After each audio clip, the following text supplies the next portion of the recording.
A bitter child custody dispute that led to a double murder and suicide in a Summerlin law office continued in court today. So we're learning more about the father of those children. That's Dylan Houston. 8 News Now investigator Kyle Payne is at family court where that hearing just ended. Kyle?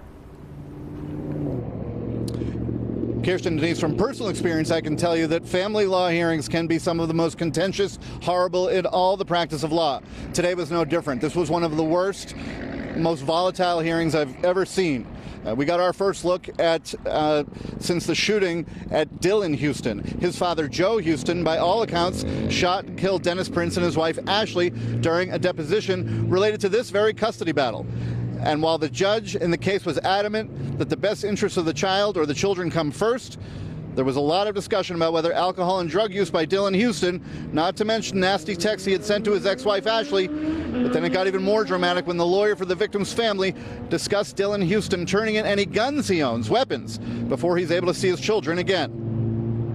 And there's a mountain of evidence against the plaintiff, Your Honor. There we go. But there's a mountain of evidence of some really improper communications, but isn't it a bridge too far? Is he a homicidal risk? Threats of violence communication?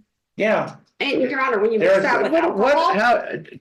Permit me to ask, do you even have firearms? Yes, he does.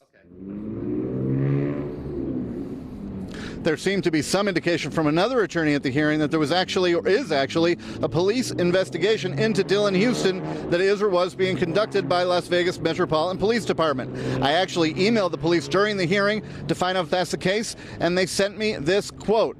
This statement, and quote, LVMPD is continuing to do a thorough investigation into the homicides of Dennis and Ashley Prince. So an answer, but not a very specific one. We'll be following up on that in the days to come. Reporting live at Pecos and Bonanza, Kyle Payne, 8 News Now. Thank you, Kyle. Even though the judge handled some of these emergency custody issues, he did set a 5-day long trial to begin in July.